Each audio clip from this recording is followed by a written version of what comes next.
In 1927, a most unexpected automobile rolled out of the doors of a production plant in Molsheim, the present-day Alsace. The Bugatti Royale was the pinnacle of luxury transportation, as imagined by celebrated Italian engineer and designer Ettore Bugatti. The Royale was reportedly inspired when Ettore was annoyed by an Englishwoman's remarks comparing Bugattis unfavorably to Rolls-Royces. The car had a swooping Art Deco running board and a radiator cap modeled after Rembrandt Bugatti's dancing elephant sculpture. A stubborn engineer capable of inventing extraordinary things while also refusing to accept innovations that would improve the performance of the very special cars he designed and built. His family had deep artistic roots in Milan, and his father was an internationally acclaimed furniture and jewelry designer, and his grandfather was a well-known architect and sculptor. Ettore's brother, Rembrandt, inherited his grandfather's sculpting talent. Ettore himself eventually became an engineer and designer of magnificent automobiles, becoming the most famous member of the Bugatti family. Little Ettore Bugatti's potential was evident early on. As a child, he could repair small engines without any training, and at the age of 16, he began an apprenticeship with the Pernetti and Stucchi Company. That is where he created his first vehicle, a motorized tricycle powered by two de Dion engines. Only a year later, he was able to design his own motor tricycle and compete from Paris to Bordeaux. He built his first automobile the following year. Among the innovations introduced by young Ettore Bugatti was the ability to bring the driving position closer to male maneuvering and to improve car aerodynamics. This extraordinary achievement was quickly followed by the purchase of his first automobile in 1900. Count Guglielmi had founded the outstanding construction process because he recognized the talent that the young engineer and future car manufacturer was developing at such a young age. This project also earned young Ettore an award at that year's Milan Industry Fair. His talent was recognized by others, and on July 2, 1901, Bugatti was appointed technical director at the De Dietrich manufacturing plant. Because he was still a minor at the time, his father Carlo signed the first contract in his own name. Ettore had to relocate to Niederbronn in Alsace, which was then in Germany, for this job, where he spent a few years developing automobiles and competing in car races. He left De Dietrich after a little more than 3 years to pursue a freelance career in car manufacturing and development. In 1907, he met Barbara Giuseppina Mascherpa, who quickly changed her surname to Bugatti and became his first wife. On September 1st of the same year, Ettore signed a multi-year contract with the gasoline engine plant Gasmotorenfabrik Deutz in Cologne, Germany. He had to relocate again for this job, this time to Cologne-Molsheim with his wife. Ettore began working on a project for an extremely lightweight vehicle in his basement, pursuing his dream of one day becoming a car manufacturer in his own right. Following the birth of his first son, Jean, in 1909, he abruptly terminated his contract with Deutz. With his severance pay and a few savings, he purchased an ex-dyeworks plant in Molsheim, Alsace, and began producing the Bugatti T13. During the years that followed, the newly established Bugatti automobile manufacturing continued to expand, with Ettore also working on a few side projects, including the Bebe module for Puget. Bugatti design licenses were also purchased by Diato in Turin, Rabag in Dusseldorf, and Crossley in Manchester, England.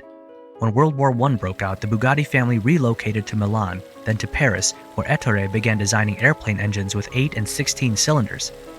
After the war, he returned to Molsheim, which had now become French territory, and continued to build lightweight sports cars there.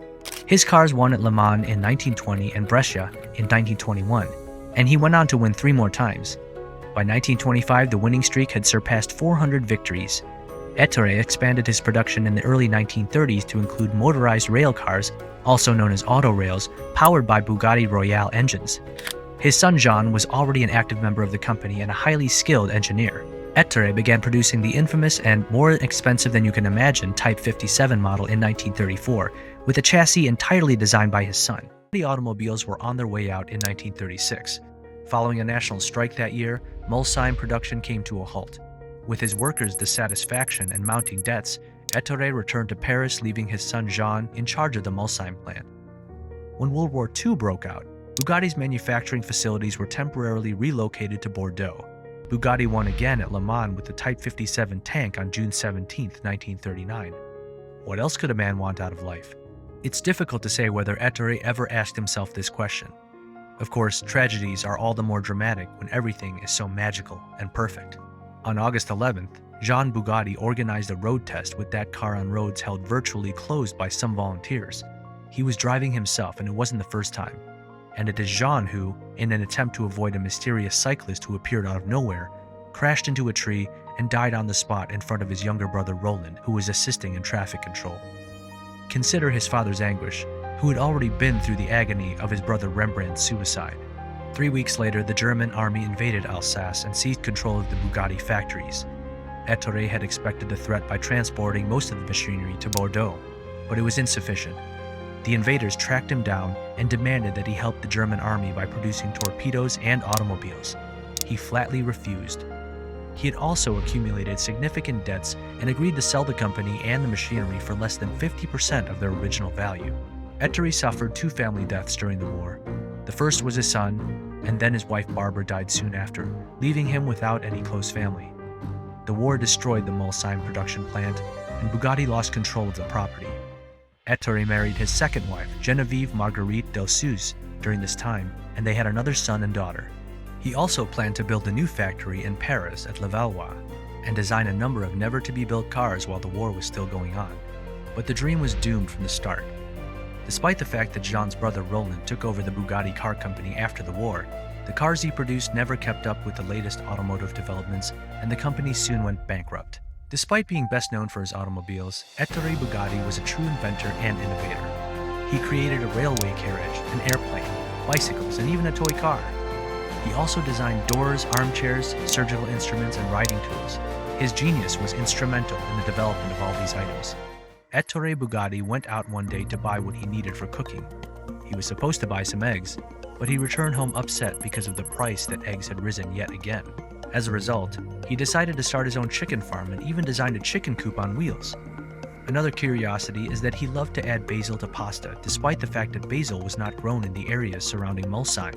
He designed and built a conservatory where he planted his basil along with other plants in order to have fruit and vegetables. As you may have guessed, Ettore Bugatti was one of the most unique and fascinating personalities of the early 1900s. His genius was defined by a borderline perfectionism, summed up in his quote, "A technical product is not perfect until it is not aesthetically impeccable." The exquisite automobile brand he created from the ground up ceased to exist until recently, when it was resurrected by an Italian lawyer and then by Volkswagen, who also rebuilt the old Molsheim facilities. Ettore went to Molsheim and saw the factory in ruins, his abandoned villa, and the spot where Jean died. It was a fatal blow. His health deteriorated, but he refused to give up, became a French citizen, and eventually took possession of what was rightfully his. It's now June 1947. He's 66 years old but unrecognizable. He had a stroke after contracting a lung disease.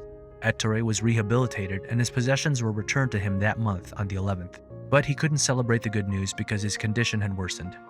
On August 21st, he died, leaving a void in the hearts of all who admired and loved his genius. Today, the Bugatti name is synonymous with fine styling, craftsmanship, and engineering prowess. Ettore's legacy lives on in the magnificent cars he built between the 2 world wars, and it continues with the brand's latest iteration under Volkswagen's umbrella. And with that being said, it's time to end our video. Subscribe to this channel for more amazing videos like this. We'll see you with another interesting story.